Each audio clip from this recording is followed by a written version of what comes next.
Hi everybody. In this video, I'm going to talk a bit about sexual abuse. I'm going to talk about how it affected me and I'm going to talk about my testimony.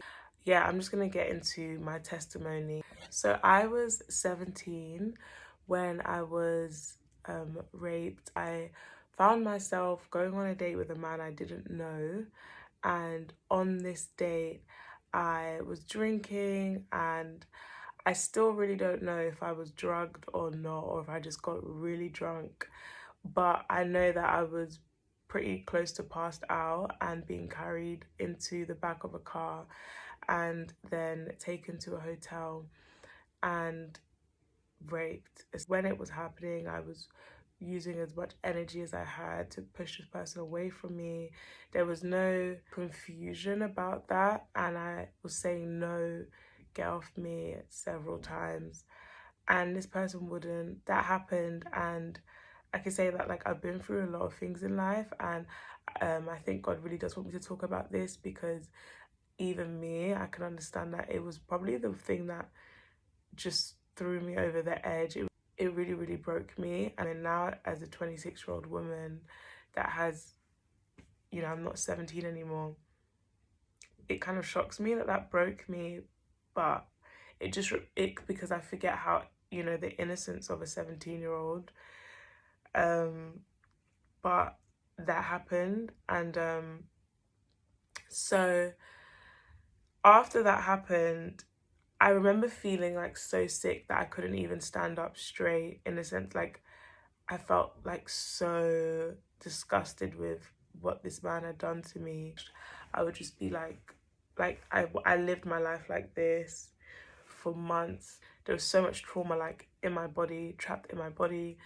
And of course, when we look at the spiritual sides, what was happening spiritually, but we don't even need to really talk about that, because this is such an issue, regardless if you're spiritual or not. This is changing the trajectory of women's lives, and this is changing the outcome of women's life. This is a turning point in women's lives, and it happens. 1 in 2 women, firstly, are sexually abused, or statistically, it's very common in younger women. What it did to my life and a lot of women's lives, and where they ended up and where they end up, never really returning back to their true selves, is actually quite sad. And so after this situation happened, I just was in complete shock. I found myself just not being able to cope, and I was already quite a depressed kid. I was already, grown up in a really dysfunctional household, and I had this quite drastic, abrupt move. When I was 13, I moved to Liverpool to have to live with my dad. And my dad was always out working. I had a great dad, but he was always out working and doing what he needed to do. I was now in this house alone after this rape situation, and I had dropped out of college, and I was just in my big dressing gown walking around the house thinking, what do I do now? Like, what do I do now? I remember the first feeling I felt like was I just felt like a prostitute. It was just the weirdest thing. I felt like a prostitute. I kept telling myself, like, you haven't done anything.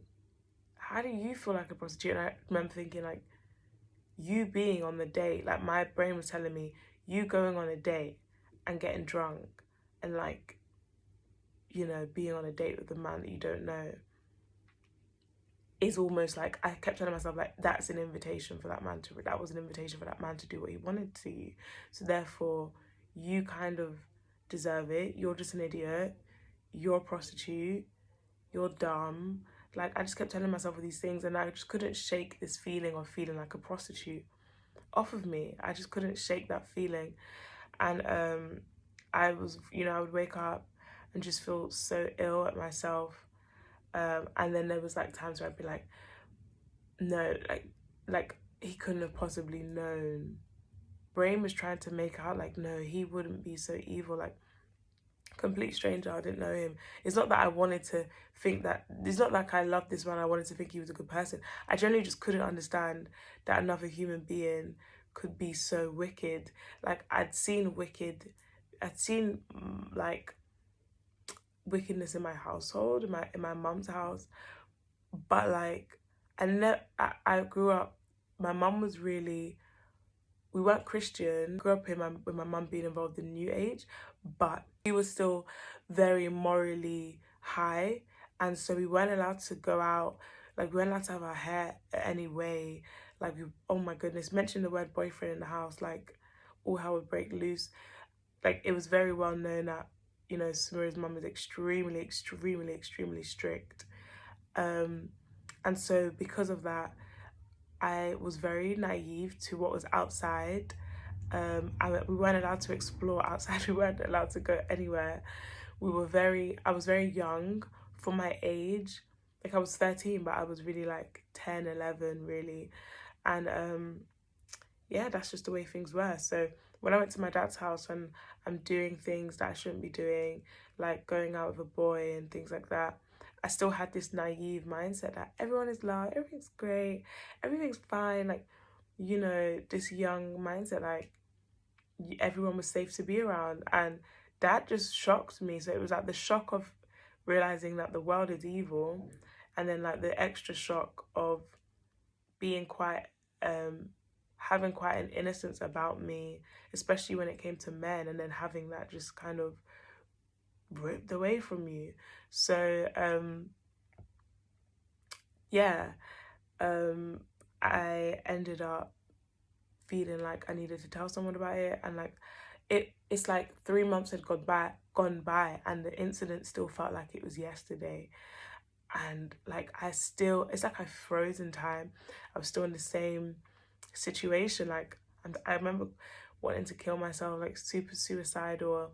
And speaking to the Samaritans people, I would call them like every night, and they were really good actually. And because it's anonymous and you can kind of just tell them everything that like you're dealing with. So yeah, they were really great. They were great. And my dad was still, you know, really busy just getting on with his life. He was quite used to this lifestyle that I had now, so he just accepted it. Like my daughter doesn't do anything with her life. She's very depressed, but what can he do, you know?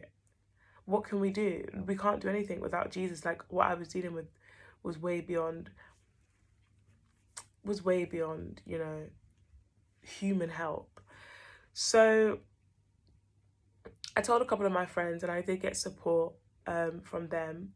Talking about it made me feel better with my friends, and just having their support, you know, made me actually did feel better.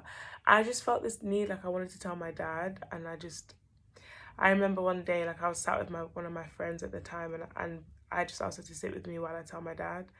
And I ended up telling my dad, and dad is quite an unemotional person. I don't know if that was the reason, but I didn't really get the support that I needed. But I think he supported me in the best way he knew how. I did end up now like regretting telling him. So I already felt like a prostitute, and then like it was just this weird thing. Like after that, me and my dad never spoke about it ever again. So we would just be in the house like, hi, like it was just, I felt like even more of a prostitute than I would have to overthink and think, oh my gosh, my dad's looking at me like an absolute failure. And every morning it was like, I felt like it was written on my forehead, seriously. And so I ended up just thinking that I should go to the police about it. And I ended up going to the police about it and being in the station. Like it was literally after 3 months, and like I said, the incident still felt like it was yesterday. I had not moved on. I was just stuck in it. So even when I went to the police station, I felt like it was like the next day. And I went and I told them everything that happened.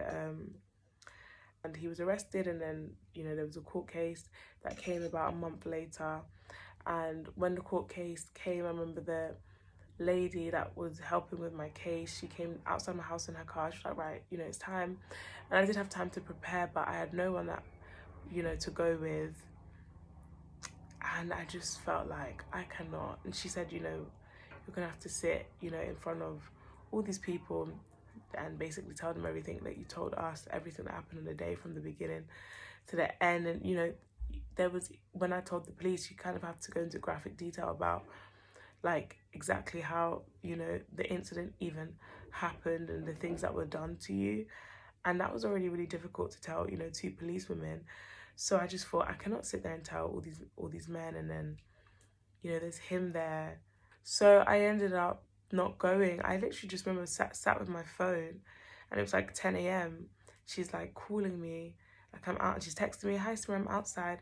I remember just being frozen in my bed, like, and I sat there for an hour. So that was it, and I just continued on with life. I went on like nights out. I went out to eat with my friends. I thought about what I might do with my future, and I just tried to carry on with my life. But nothing was the same after that. Even like, you know, young guys would 17-year-old, because this guy wasn't young, he was like in his mid-20s, that raped me. But when I was still 17, and there were 17-year-old boys that were trying to talk to me and trying to date me, and I just used to think, I'm disgusting. You don't want to date me. Like, I've been raped. Like, you don't want to date me. And like, I ended up just, my self-esteem, my confidence was just like in the ground. And I never had like loads of confidence and loads of self-esteem anyway, but this time, you know, this was just like, I had none at all. And so like, nice guys would want to date me, and I just used to think like, I'm a broken mess. Like, and they would just have like, I would, you know, try and talk to guys my age again, you know, like have like cute little relationships. You know, you're 17, and I would just find myself just constantly thinking like, you know, this is all nice, we're talking about what did you do today and what did you do today, but deep down I felt like this broken, unclean, like dirty prostitute mess. And I just thought like, after a month I would end up like just blocking them or being like really mean to them, like, go away. And I just used to think like, if they knew, you know, how unclean and dirty I was and like what happened to me, you know, they wouldn't want me. And so I ended up doing that a lot. And just as I grew older, I remember when I was 18, I was like, yeah, I'm gonna go and be a stripper because, you know, forget this. And I just, you know, gave my life away to the lifestyle. I would make jokes, and when I say jokes, I mean it wasn't truly what was in my heart, but I would say all the time things like, I'm gonna just marry a rich man, and I don't mind being a gold digger, and I only want men for money. So my heart kind of turned black, I'll be honest, but like deep down I knew, even if it was just a subconscious thing, that I was just like a broken, really sweet, innocent girl that had now been exposed to such a thing, that it is easy now to speak so loosely and just be so careless, because what do you have to lose when you felt like you've lost the one thing that meant a lot to you? What do you have to lose when you felt like you've lost it all as a woman? When a man takes advantage of you in that way, you don't feel like you have anything left, honestly. It just felt like really used up, finished. And you know, you have so much influences around you, you have so much podcast guys, you know, saying crazy things, and when you already feel like a prostitute, when you've been raped, I just felt like, oh my gosh, I've lost everything. I've lost everything. And so I ended up just going down a really bad path and just thinking, yeah, I'm gonna work in strip club. And I didn't allow, I felt way too dirty and way too messed up for like the guys my age, like 17-year-old guys going to uni. I was like, where am I going in life? Like that definitely stopped me from going to uni or going back to college and actually trying to do something with my life. I much preferred people to say, Samira, like, what's happened to her? She's like this gold digger. She just wants to go for money. She's always on nights out. She's always wearing like these little dresses. Than to ever say like, she's like a really nice woman that's just been raped. Like, I much preferred, the more person called me a gold digger, the more person said she's so cold, she's out here, like, where's her parents, the more I could cover up the fact of the matter, which is that I was really just a broken woman that needed love, that had been raped. I even like came to Christ, I still really had that. It went on for ages.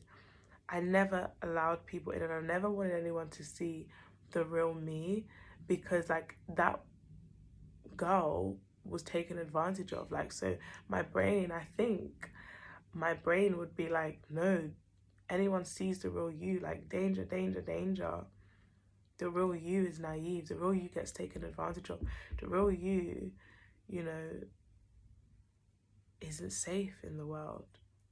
And so, yeah. So then after that, I kind of looked for, I had a really messed up idea of sex, and I had a really, it was just this thing that you had to do.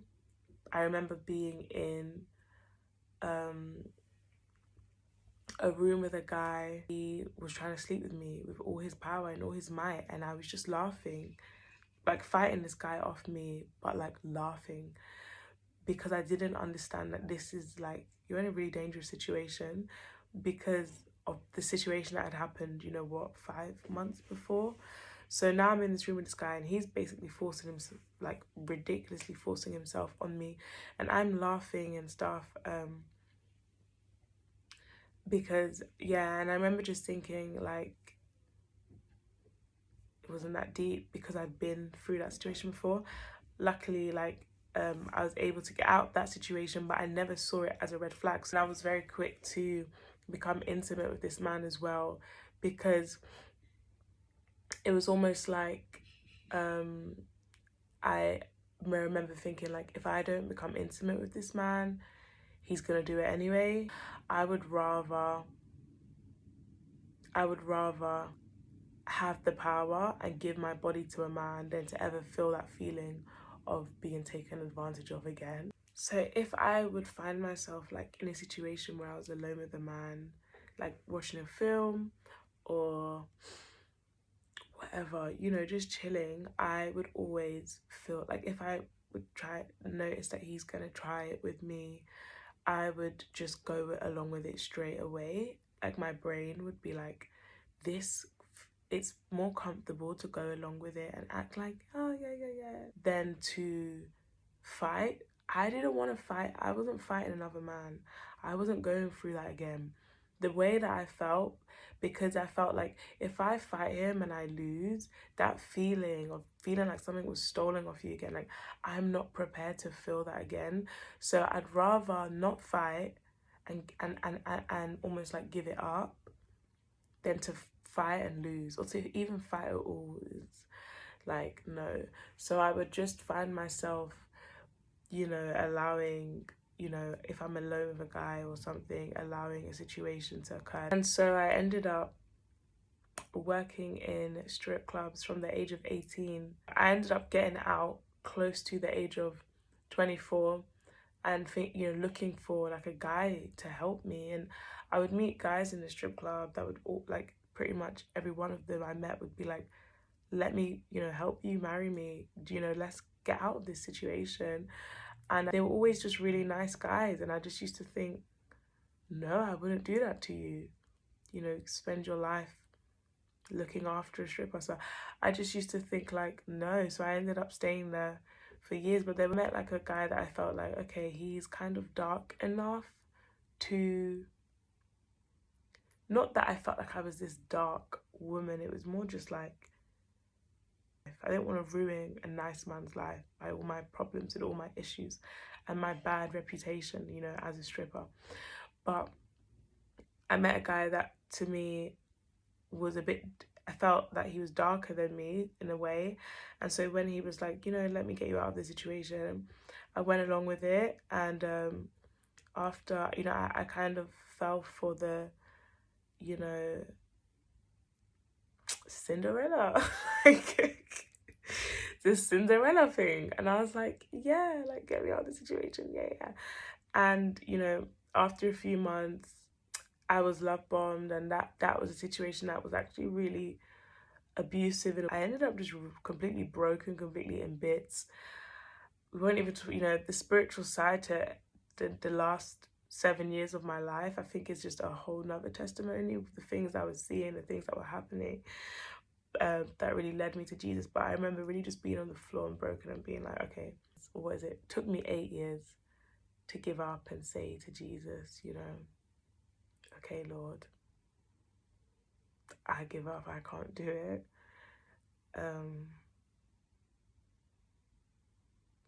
There was a moment when I was 17, a few days after the rape. I had no relationship with God, no real. And then the last time I even thought about God, I didn't know who God was, whether he was Allah, Buddha, Jesus. But I remember the day after I was raped, when I was 17, saying, why, God? Why? Like, I know I'm rebellious. Like, I know I go like that, but you know I'm an innocent kid. Like, you know I want love. You know I don't want to have sex. You know why is it me? Like, oh, I'm the one always telling my friends, you know, wait till you're married. Why did it happen to me? Like, and so I had a big issue with God. Whether I addressed it daily, it was a subconscious thing. But when I was 24 and I finally gave up after how many years in and out of strip clubs, in and out of abusive relationships,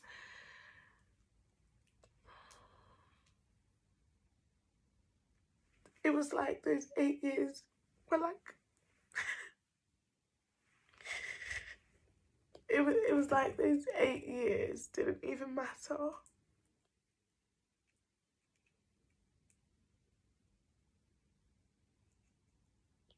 Just turned to him. I had so much joy. And I was living alone in the middle of this mad lifestyle. You know, I had all my money was from this lifestyle. I had bleached blonde hair. I was still getting, you know, my lashes were like, you couldn't even see my eyes. Face fillers dissolve over time, but I had just, my lips were huge. I actually did look like a stripper. And I remember finding God, you know, in that moment. And like, I just didn't stop talking to him for like 3 months. And I spent 3 months with him, just alone. I didn't have a job, obviously. I didn't have rent I needed to be paid because I lived in this apartment. And I just blasted worship music on my TV. I read scriptures every day. I would post them on Instagram.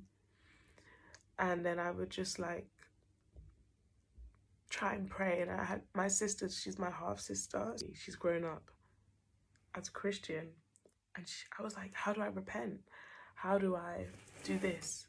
How do I do that? And I would watch YouTube videos on how to, you know, different things. And I already knew that I had a spiritual gift because it was very, very, very, very activated while I was in the kingdom of darkness.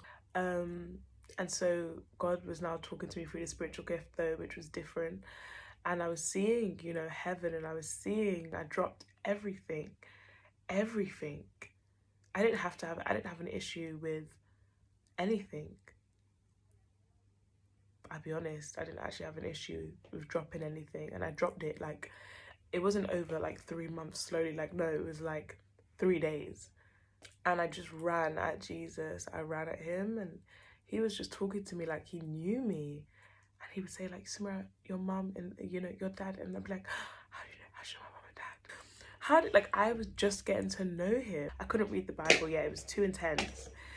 I was watching the Gospel of Mark, the Gospel of John, the Gospel of Luke on like the TV.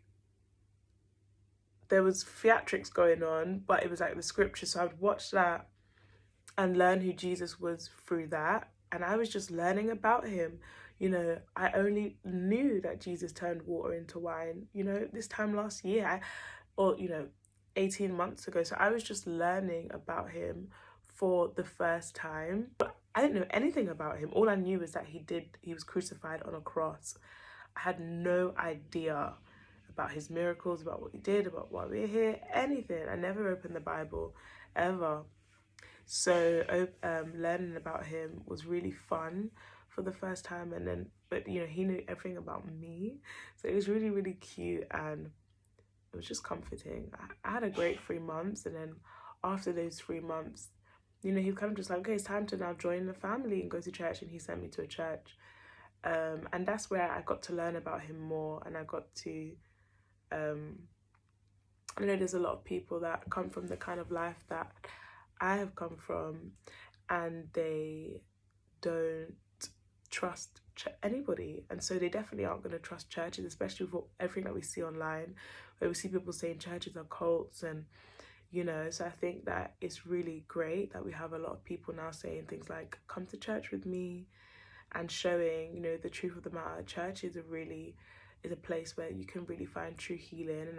You can come from my background, you can come from these situations, and you can find safety in the church community. And you know, you don't want to, my friends are like the biggest blessings in my life ever, so I don't want anyone to stop themselves from receiving that. Thank you guys for watching, and I'm sure the Lord will push this video to the women, even if it's just one woman. Yes, whoever this is that's out there, I don't believe that you're watching this by a coincidence. Okay,